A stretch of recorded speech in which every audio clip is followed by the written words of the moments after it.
কারো চটি চেটে নিজের পরিচয় তৈরি করার চেয়ে নিজের চটি ক্ষয় করে নিজের পরিচয় তৈরি করা অনেক বেশি সম্মানজনক। কারণ ভালো কেউ রাখে না, ভালো নিজেকে থাকতে হয়। দুঃখ কষ্ট যন্ত্রণা সব কিছু সহ্য করে ভালো থাকাকেই তো জীবন বলে। আর জীবনটা কখন সুন্দর হয় জানো? যখন তুমি কারো মায়ায় জড়াবে না, তখনই জীবন সুন্দর হবে।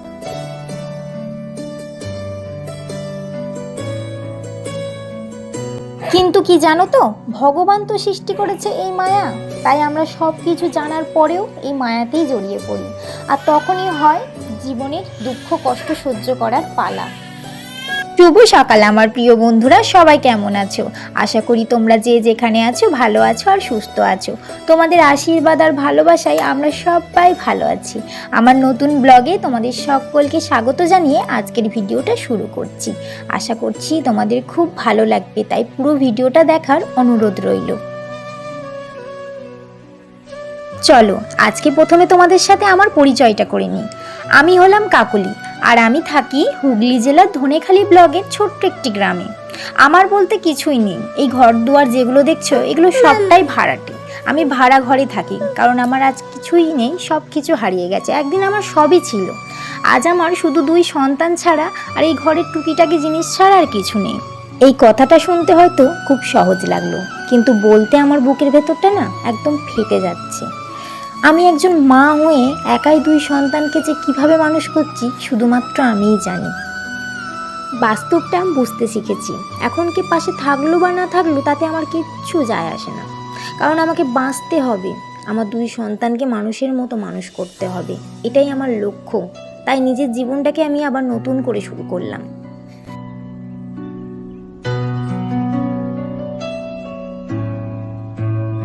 সকালবেলার কাজগুলো একটু তাড়াতাড়ি করতে হয়, কারণ ছোট বাবু আমার ঘুম থেকে উঠে পড়লে কান্না শুরু করবে, একটা কাজও করতে দেবে না, ও কোলের ভেতর ঢুকে বসে থাকবে। কারণ বাচ্চা মানুষ তো, ওদের একটু ওরকমই চাই যে কোলের ভেতর থাকি। আর কেউ ধরার মতো এখানে নেই, কারণ এটা ভাড়া বাড়ি, কেউ তো আশেপাশে থাকে না, 2-1জন থাকে, তারা সবসময় কাজেই ব্যস্ত থাকে। তাই আমাকে নিজের কাজ নিজেই করতে হয়, আবার আমার বাচ্চাকেও আমাকেই সামলাতে হয়। আমি বেশিরভাগ কী করি জানো তো, একটু সকাল করে উঠি, দিয়ে সমস্ত কাজগুলো গুছিয়ে নিই, তারপরে একটু ছোটো বাবুর সাথে সময় দিই। বড়োটা স্কুল যাবে বলে রান্নাটাও একবারে করে নিই, যাতে আমাকে আর দুপুরবেলায় রান্নাটা না করতে হয়। তাই আমি ওরকমই চেষ্টা করি যে ওর সাথে বেশিরভাগ সময়টা দিই, যাতে ও একটু খেলা করে, কান্নাকাটিটা কম করে। সহজ সরল মানুষদের জন্য এই পৃথিবীটা নয়, সহজ সরল সৎ মানুষদের জন্য পৃথিবীটা বড্ড কঠিন। তুমি কিছু না করলেও তোমাকেই সবাই দোষ দেবে, তুমি কিছু না জানলেও তুমি সব জানতা, সবাই এটাই বলবে। জানো তো, কিছু মানুষ এটা ভুলে যায়, সহজ সরল মানুষের সাথে বেইমানি করলে তার পতনের দরজা একে একে খুলে যায়, আর খুলতে খুলতে এমন এক জায়গায় এসে দাঁড়ায় যে তখন পতনের দিকে এগিয়ে যাওয়া ছাড়া আর কোনো উপায় থাকে না। আমার বড় বাবু উঠে পড়েছে, আর পুচু বাবা এখনো ঘুমাচ্ছে, ঘুম থেকেই ওঠেনে। পুচু বাবা এখনো ঘুমাচ্ছে। চলে এসো, ধান মাজবে তো। চলাই বাবা চলে, পড়তে বসতে হবে, আজকে স্কুল আছে, টিফিন করে দেবো। কি টিফিন বানাবো? না না না, চলে এসো। দাও দেখি নিজের নিজের ব্রাশ নাও, নাও নাও নাও, ওখানে ওখানে একটু তরকারি আছে, ওটা আমরা খেয়ে নেবো। হ্যাঁ খাবি তো? যে টিফিনটা বানিয়ে দেবো, নিয়ে নাও আস্তে আস্তে, ওটা আটকানো যাচ্ছে না, কি করবো? দেবো পেলো, পেয়েছিস? হ্যাঁ নে। আমার বড় বাপি মোটামুটি নিজের কাজ নিজে করতে পেরে গেছে, এখন খুব মাঝে মাঝেই আমাকে করে দিতে হয়। নাও নাও নাও, তাড়াতাড়ি নিয়ে নাও, দাঁতটা মেজে নাও।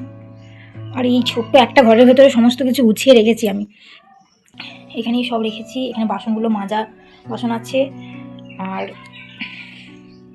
বাইরে রান্না করি আমি, রান্নাটা আমার এখানে হয়, খুব অসুবিধা এখানটা রান্না করতে, চাপাবো রান্না। এই যে ঘর আমার, একটা ঘরের ভেতর খাট রয়েছে, আর এই ঘর ছোট্ট, বেশি জায়গা নয়, এখানে বাথরুম আছে, এখানে কিছু জামা কাপড় রয়েছে, জিনিসপত্র রাখার খুব অসুবিধা। না না, দাঁত মেজে না, একটু বাইরে বেরিয়ে দাঁতটা মেজে না, আমি তো তখন তরকারিটা বসাই।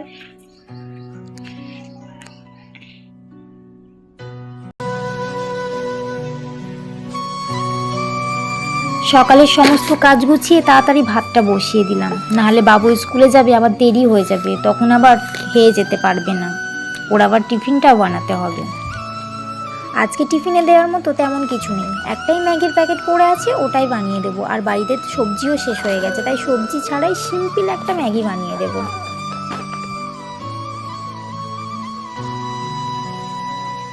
কড়াইতে জল দিয়ে যেমনি ম্যাগিটা দিয়েছি, আমার তাতানবাবু চলে এসেছে। বদমাইশি করবে, সে নাকি রান্না করবে, আমাকে কিছুতেই রান্না করতে দিচ্ছে না। ও একটু না কথা শিখেছে অল্প অল্প, তাই অল্প অল্প কিছু বলে, নান্না এরকম। ওদের মিষ্টি গলায় শুনতে খুব ভালো লাগে। আর এ দেখো খুন্তি নিয়ে পাকামো শুরু করে দিয়েছে। আজকে সারাদিন তোমাদের সাথে কথা বলে নিজের মনের কষ্টগুলো তোমাদের কাছে শেয়ার করতে পেরে আজকে মনটা খুব হালকা লাগছে। আমার এমনই পোড়া কপাল যে নিজের বন্ধু বলতেও কেউ নেই। কি করব বলো, কেউ তো মিশতেই চায় না। এটা আবার নতুন জায়গা, তাই এখানকার মানুষকে আমি খুব একটা চিনি না, তাই কথাও বলতে চাই না। আর তাতান যেমনি দেখেছে ম্যাগিটা নামিয়েছি, অমনি তাড়াতাড়ি করে ম্যাগিটা নিয়ে পালাচ্ছিল। আর গরম লেগেছে বলে আমার হাতে বসিয়ে দিয়ে চলে গেছে বাটি আনতে।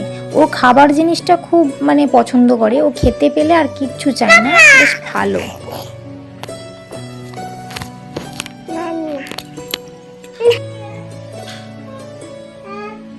ব্যাগটা নে, ব্যাগটা নে, ব্যাগটা নে।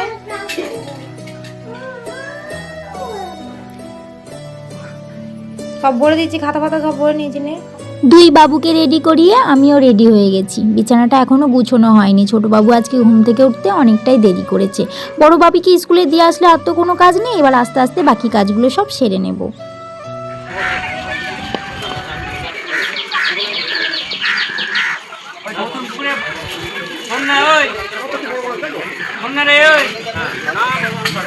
বাবা কোথায় বুঝিয়েছ?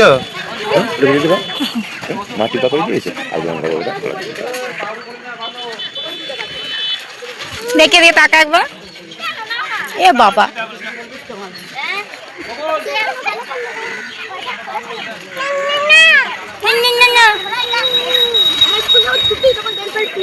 ঠিক আছে, খোলার কি দরকার, রেখে দে ব্যাগে ভরে। চ, যাবি তো নাকি কিনবি? স্কুল ছুটি আমি একদম জানি না, আর ও আমাকে কিচ্ছু বলেনি। স্কুল থেকে আবার ঘুরে এসে স্নান টান সেরে দুপুরে ভাত নিয়ে বসেছি। আজকে তেমন কিছু রান্না করিনি, শুধু টমেটো দিয়ে আলু দিয়ে ঝোল করেছি। বাড়িতে তেমন কিছু নেই বললাম, তাই। আর তাতান আমাদের ভাত খাবে না কিছুতেই। খাওয়ার সময় ওর খুব বদমাইশি শুরু হয়ে যায় যে একটু ফোন দেখবে। এইটুকু ছেলে, ও ফোনের বিষয়ে সব জানে।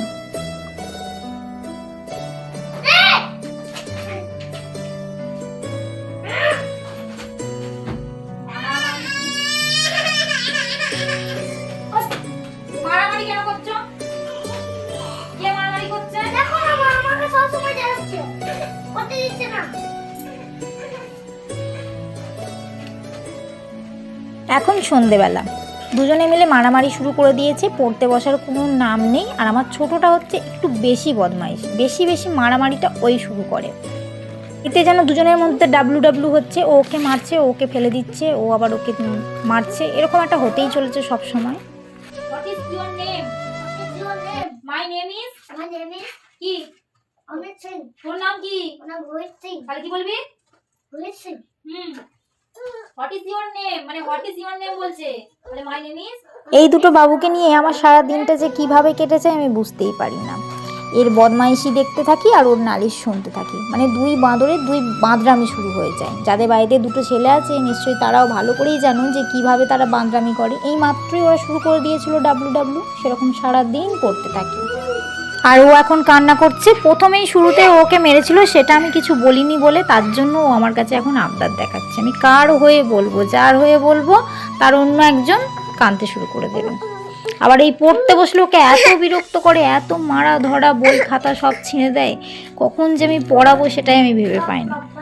এই দুজনকে বোঝাতে গিয়ে আর সামলাতে গিয়ে আমার মাথাটা খারাপ হয়ে যাবে, কারণ এরা কেউ কোনো কথাই শুনবে না। এই ঝগড়া করছি, আবার দুজনের মধ্যে ভাব হয়ে যাচ্ছে, এর লজে শোকে দিচ্ছে, আবার খানিকটা পরে ঝগড়া লেগে যাচ্ছে। এটাই হলো ছোটবেলাকার দু ভাইয়ের খুনসুটি।